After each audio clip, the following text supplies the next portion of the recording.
Hello, beautiful soul. Welcome to your July monthly astrology. It's a biggie because Mars, Jupiter, Saturn, Neptune and Pluto all start off retrograde. We also have a lunar eclipse and a solar eclipse. And actually, the eclipse of the moon is the longest eclipse for 100 years. So it's intense. Here is your monthly astrology.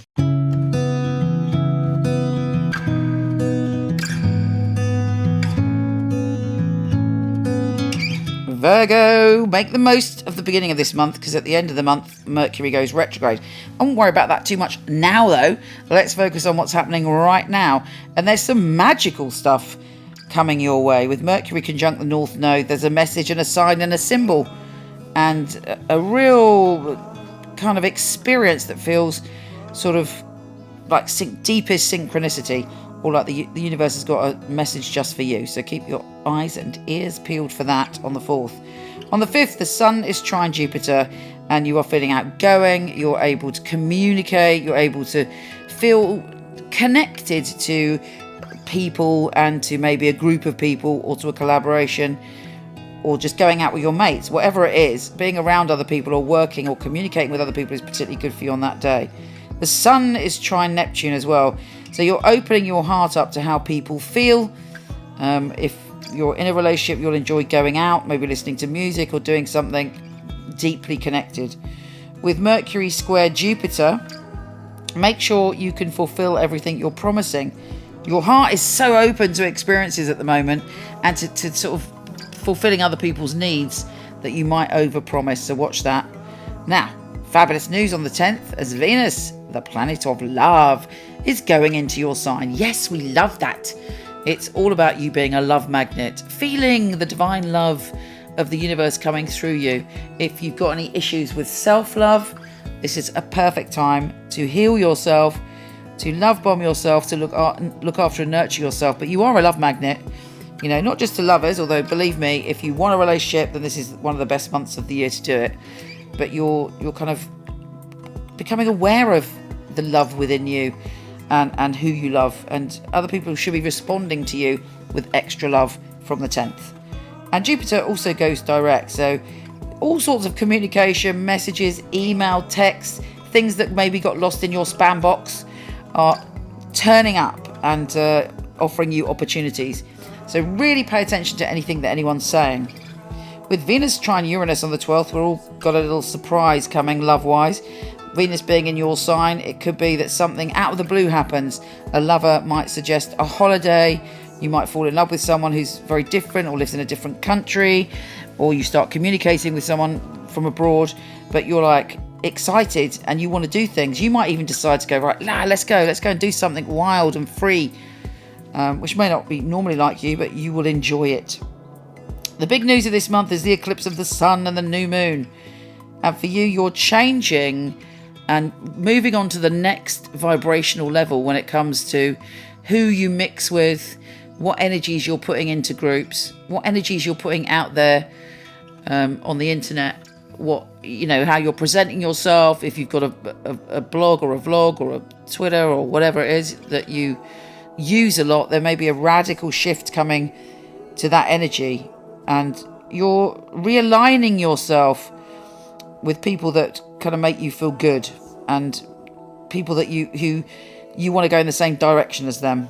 With Venus trine Saturn, you should be feeling quite positive about love this month, and you're determined actually to commit to your own happiness and the happiness of those around you, and it seems to be working. There's a lot more compromises and you're feeling heard, certainly up until the 26th, and you're moving forward.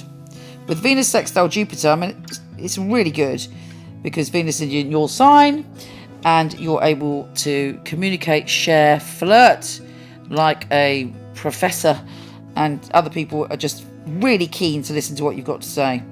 The sun is shifting signs and making you very open to psychic experiences or experiences that have a bit of mystery around them. And people are finding you quite fascinating, and you want to get much deeper when it comes to talking to people. You don't want anything superficial after the 22nd. Now, Mercury retrograde obviously always has a big impact on you. Be careful that you're not misinterpreting something, particularly when it comes to relationships. You know, like if someone hasn't called you, you can overanalyze what they put online, you know, and then you don't know where you are. You know, you don't know what's real and what's fantasy. Mercury retrograde is going to create some confusion around you until the 19th of August. And finally, the big news is the eclipse of the full moon. You're going to go through a radical transformation when it comes to viewing your health and well-being. And you're determined to make a change, and the moon will give you a massive wake-up call and sign on how to get in touch with your true vitality. Take care, and I'll speak to you soon.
Hello, wonderful one. Thank you so much for listening. It would be fabulous if you liked, subscribed, or shared. It would be really, really helpful.